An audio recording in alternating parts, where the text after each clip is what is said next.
Un hombre sobre el cual llorar. Me acabo de ver esa serie, me la recomendaron. Son muy pocos capítulos, 30 minutos cada uno más o menos en promedio. Y nos enseña, nos muestra de una manera muy contundente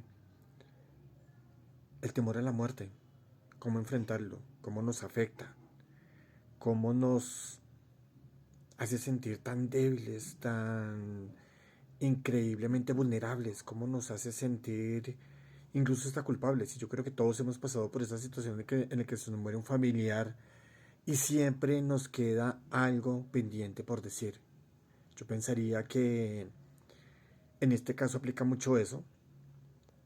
La actuación de los actores, francamente, es muy acorde al argumento, es muy lógica, es muy frustrante.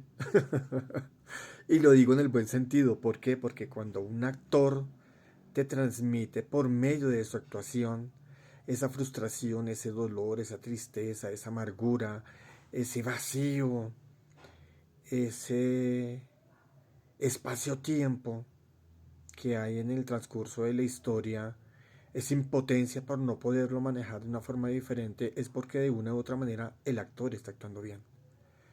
La serie está muy bien construida, el argumento está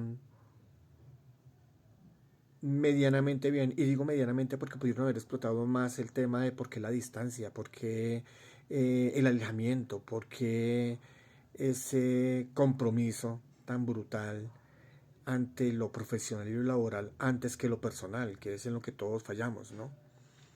Entonces pensaría que en ese lado sí está como un poco inconsistente el argumento, está un poco equilibrado, poco equilibrado, porque hay lapsos de tiempos exageradamente largos, vacíos temporales, que no alimentan para nada la historia. Al contrario, como que se pierde la química, se pierde la línea, ¿m? La emocionalidad. Porque pues tú dices, bueno, ¿y en esos 2 años qué pasó? Y luego 2 años más, y bueno, ¿y qué pasó? Efectivamente, digamos que fue un final, ¿cómo decirlo? Un final medio rosa, un final medio feliz. ¿Eh? Dejó las puertas abiertas de pronto para una secuela, podría ser. Yo pensaría que es más por ese lado que lo apuntaron al final. Ustedes saben que no es de mis series favoritas, prefiero las series que son final 100% rosa, 100% felices, tipo finales Disney, historias principescas de Disney, algo así parecido. Pero obviamente porque yo crecí con ese tipo de historias, ¿sí? Porque mis valores y mis principios son mucho más romantizados, son mucho más humanos, son mucho más pragmáticos en ese sentido. Entonces me la recomendaron. No queda dentro de mis favoritas, pero tampoco la voy a clasificar como las peores porque los actores tuvieron una calidad actoral impresionante, como les digo, o sea, te hacen sentir ese sentimiento, te hacen vivir esa frustración, los traumas psicológicos, los traumas psiquiátricos que pueden dejar la muerte de alguien tan cercano, eh, la manera en que manejan el luto los diferentes personajes, la manera en que se maneja ese dolor, esa tristeza, esa partida tan repentina, eh, y las secuelas que deja, las consecuencias que deja la pérdida de esos seres queridos es brutal, obviamente, porque a todos nos pasa, o sea, se nos muere alguien y todos quedamos con consecuencias, todos quedamos con dolor, todos quedamos con cosas pendientes por decir, todos quedamos con ese sentimiento a flor de piel de impotencia que nos humaniza, pero que también nos debilita. ¿Ah?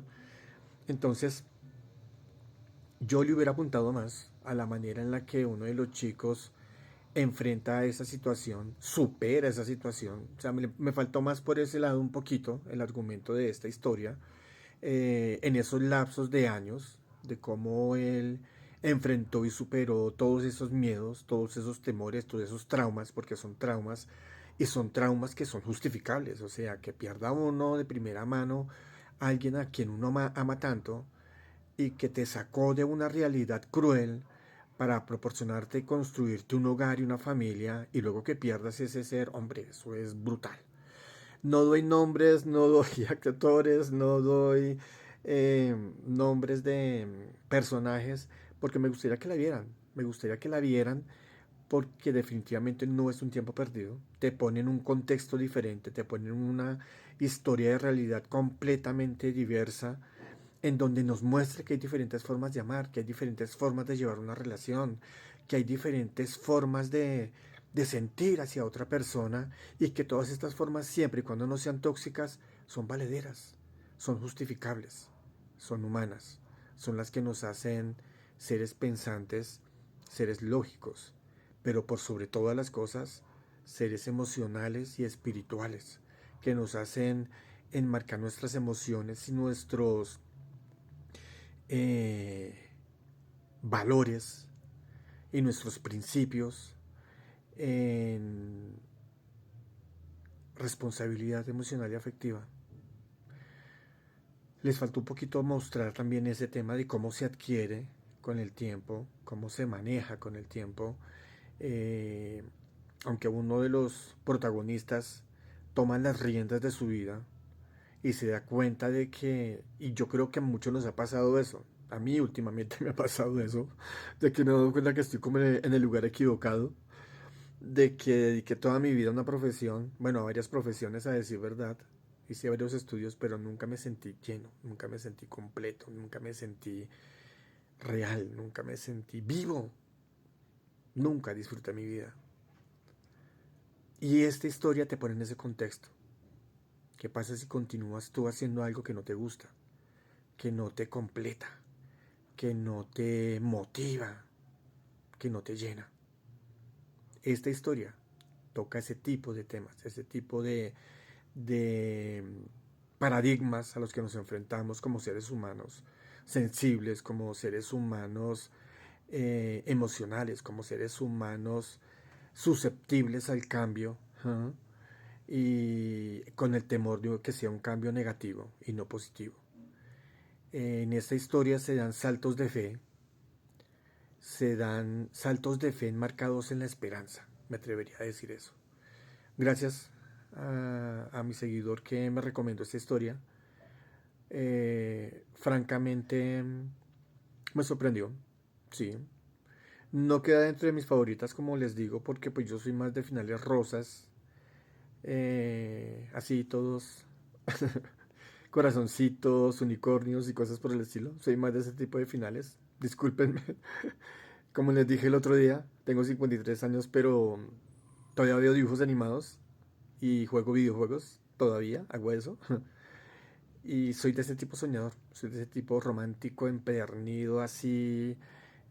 Historias amorosas en donde se le hace culto a los sentimientos, al amor, a la lealtad, al respeto. Soy más amigo de ese tipo de historias. Pero esta historia definitivamente no me molestó. No me molestó. Véanla, véanla. Y espero sus comentarios. Claro que sí. Para gustos el color del arco iris. Yo siempre lo he dicho. Yo siempre lo he dicho.